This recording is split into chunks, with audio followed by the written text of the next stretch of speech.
Well, howdy there, Internet people. It's Bo again. So, today we are going to talk about how the CBO, the Congressional Budget Office, has some news for House Republicans.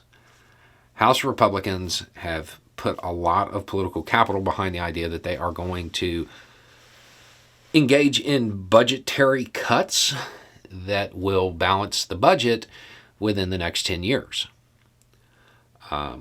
Since this has come out, I have said in a number of videos that I don't think that's going to work out the way they think it is, and that if they're going to stick to their idea when it comes to not touching Social Security, not touching defense and veterans programs and Medicare and things that are just not politically tenable to cut, that they're going to have a really hard time finding where the budget can be cut.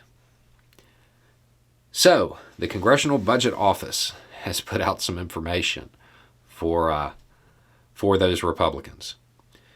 In order to balance the budget in the next 10 years and not touch things like discretionary defense spending, mandatory vet programs, Social Security, Medicare, so on and so forth, they have to cut 86% of the rest of the budget.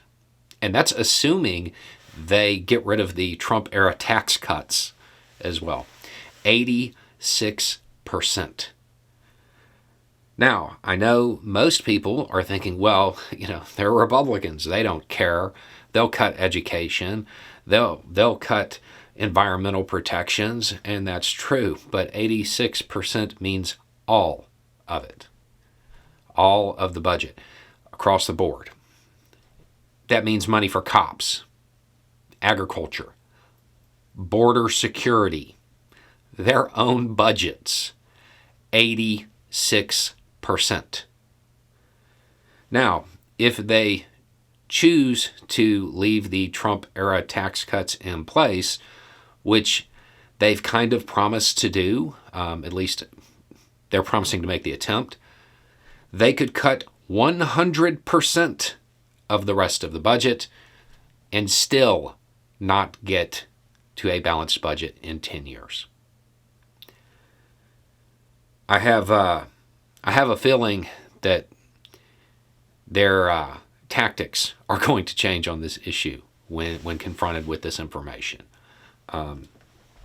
Honestly, they've talked themselves into a corner. I think the only thing they can really do at this point, realistically, is sabotage and destroy their own proposal and blame it on Biden.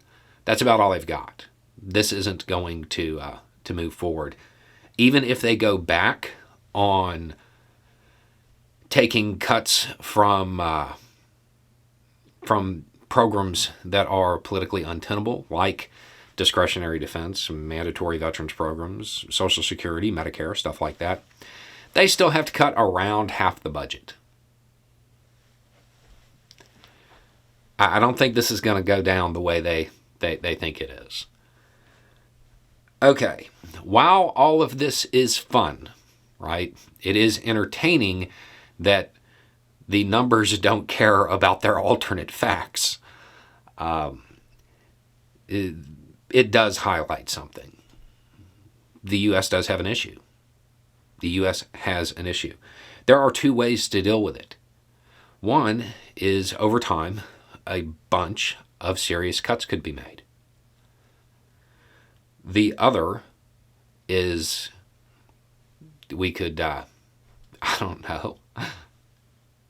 tax wealthy companies and people a little bit more. That might be a solution. I know nobody really wants to hear that.